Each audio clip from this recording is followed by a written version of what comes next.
Morning, Moto Academy. AJ here. We are at Super Coupe MX in Michigan. Beautiful, beautiful weather, 65 degrees, awesome fall day. We're gonna follow a couple friends around for the day, and so that way you guys can follow a bit of their storyline, their trajectory, and their learning, which I think will be fun. And also, we've got a guest instructor somewhere. You wanna go find him? I heard he's here. Haven't seen him yet. Go find him. We're at my stomping grounds. I've been riding here literally since they opened back in like 2010, Super Coupe MX. I live 20 minutes from here. I joke that people are probably getting bored of seeing me ride this track, but we're gonna be in a little bit of a different light today because this is my first time kind of doing a training school here. Obviously, you guys are watching this on the Moto Academy's YouTube channel right now. So yeah, very fortunate that AJ and the crew invited me to come out here and train. I feel like I have a little bit of, home knowledge from all the laps I've spun on this place. I mean, look at me. I was built for sand, got the long legs. I like to hang off the back of the bike. So we're gonna try and help out the kids and the gentlemen here today. Learn how to ride the sand, learn how to ride Super Coupes, and it should be an awesome day. So yeah, let's get this thing kicked off. When you come here and bust out motos, are you riding the same lines relatively? Pretty much, yeah. I mean, I try if it's forming up a little different, but just like, for example, that corner there, I've only ever seen from the perspective of being in the air on the table before it.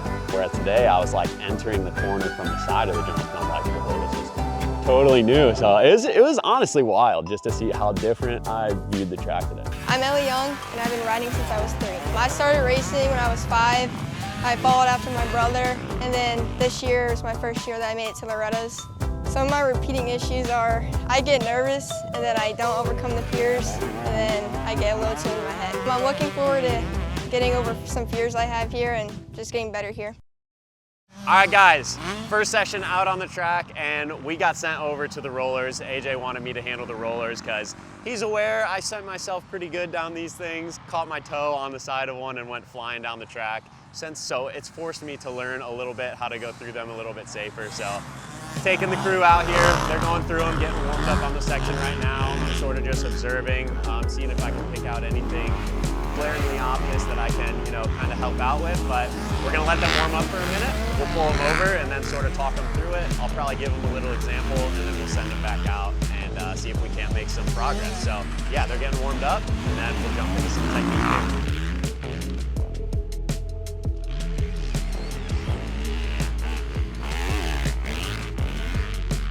For the most part, I like what I'm seeing. A lot of you guys look like you're going through them pretty good. You're getting the front wheel up, kind of picking in the front wheel up and setting it on top of all of them. A couple things that I notice, and really what I try and feel when I'm going through these rollers specifically, because they're pretty shallow, and when you have a shallow set like this, you can really focus on keeping your head in the same exact position up and down throughout the whole roller set. And imagine there was a ceiling over this whoop section. My head is just scraping the ceiling the whole way down the section, basically. Would you mind doing a demonstration for like the last half of the rollers? The first couple are difficult to get into. You kind of like bounce through them, but basically from here on, you were doing a perfect job of just getting that little power wheelie down in them and keeping your head and shoulders really like smooth and level. And that's gonna be so important for this next burn. I know AJ already touched on it, but now we can see it like real time. Like having her physically slow down on the straightaway saw benefits the rest of the corner. So that's definitely what I wanna be focusing on. That was solid, nicely done. Did it feel any better? Yeah. It seems like you catch the last of the a little bit. Yeah, it wasn't like hitting them hard. And this is what we're going to be focusing on the rest of the time we're doing corners. Did you guys notice how she entered that sand berm probably 4 feet to the left? She had a lot of space where she could have entered the berm earlier and had a nice flowier entrance to it, rather than if you're 5 feet to the left going into that berm, you're entering it at a pretty steep angle. People are afraid to enter the berms at the beginning of the berms. If you guys can start getting yourself to enter at the very beginning of the berm, like if she could go 3 feet further to the right and get into the berm right at its initial part, you can start to lean over much easier, get your momentum turning before you get to that steep part in the berm. You've probably heard people talk about opening up your corners. That's what that refers to, just trying to make every corner as much of a straightaway as you can by just coming in as wide as possible, making it a nice sweeping motion, and just trying to carry your speed. All right, so now it's my turn for group 1. So we're working with Ellie a good bit today. It's her 15th birthday. And she's a very fast rider, but she hangs off the back of the bike a lot and it rounds her back. So I'm gonna have a big conversation with her on why that needs to be fixed to get to the next level. Critically important. Without that, she's gonna be stuck at this speed. Now she goes fast. My guess is that at this speed, she's probably crashing more than she wants to, and if she tries to go any faster, she will start crashing a lot. So we gotta fix the hips. Your stand-up position right now is back. Your chin is almost always behind the crossbar pad. And your goal, even on a 125, your chin should never go behind the crossbar pad. It's like an over-exaggerated, like you should feel goofy. The way I describe it is like the opposite of a scared dog with its tail tucked in between its legs. It's like somebody grabbed your tail as a dog and yanked your tail out from behind you. So, whoa. And that's where you need to live. That hopefully should help keep your chest and your head here to keep the hips in the right position. I need to get you doing the same exact thing when you sit down. So that way the bike can wiggle and move underneath you. I don't know if it's because you were just used to going wide open on the Super Mini, just hanging off the back type of thing. Do you notice that too though? Like kind of. That's just like, I've always been like that. Okay. It's dangerous because you're a passenger of the bike at that point. Until you do this and drive that chest forward, now the bike can work freely. You could do a whip and not bring it back, and the back tire can land over here and you'd be fine. Where you are now, if you land even a little sideways, it's gonna be wanting to really whip you around. But for you to get to the next level, that's what you need to focus on. You will never be able, if you keep riding the way that you're riding now, you can't get much faster. You're stuck, you're gonna be stuck. If we can fix the hips, then you could go 10 seconds a lap faster. Going into today, was there any obvious weak point or anything that you wanted to work on? I don't know, I wasn't really sure about it. Okay, so you knew that there was room for improvement, but you didn't know exactly what. Yeah. Now that class is over, has it become obvious what that thing was? My form, when you taught me, it was so much better riding. I felt more control of the bike. Have you recognized before today that you I always ride back, yeah. So you've always kind of been aware of that? It helped a lot. Yeah. I felt more control of the bike and I could do more. And it was when I hit jumps, I was bunny hopping. Yeah, you're riding the bike and the bike isn't riding you.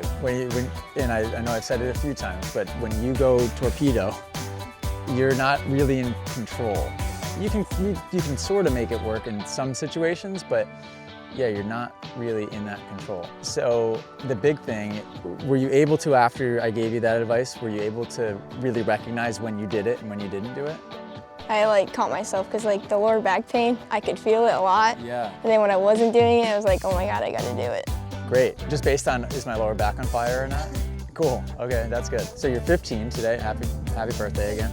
Next couple of years, do you have some goals? At least top 10 at Loretta's and girls and maybe women's, but I want to get farther up there. What's the most fun thing that you do in life at the moment at age 15? Riding my dirt bike. Okay, yeah. So I guess if I were to give you unsolicited advice, it would be make a dream that involves the dirt bike in there. And think a little bit further into the future too. So don't just think a year or two ahead, just think about, okay, when I'm 30, what do I want to be doing? Do you want to be riding your dirt bike when you're 30? Probably. You can get creative and you can find a way to just keep getting better on your dirt bike and make a career out of it. Think big picture, because you're very, very good and you're going to be way better after fixing the hips. I always tell people I'm never doing Supercross, but there's that little seed in my brain that's do Supercross. You think? And it's way safer. What? Talk about an opinion that people, you can easily convince me otherwise, but I'll Yeah, say here it. he is talking I'll about say it being either way. wishy-washy, and he has the most bold take I've ever heard in my life. Yeah, we've done it. Yes, sir. Great day. Jeff Walker, his home track, Super Coupe. I didn't ride much, but you did, and you looked great. Thank you and very our students much. killed it. And now I'm cold, so I need to go catch a flight and get back home to Millie. But great success. Yeah, I think so too. I appreciate you guys having me on. Any chance I get to come out here and do a class builds my confidence as a coach. I feel like I did a little bit better this time than last time. Next time, I'm sure. Well, I hope we'll be even better. Yeah, you were good right from the get-go. Thank you. Yeah, you were firing on all syllables right off the bat. Yeah, thank you very much. That's another thing where people think I'm crazy because they think I don't know the actual saying. But anyhow, hey, I know from my early YouTube career that it takes a lot of practice to be able to put together a full thing in front of the camera without multiple cuts. So, yeah, you're doing great yourself. We did it. Toodles. Peace.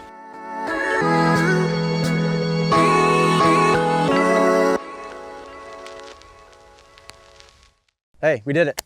Round 2, baby. Round 2.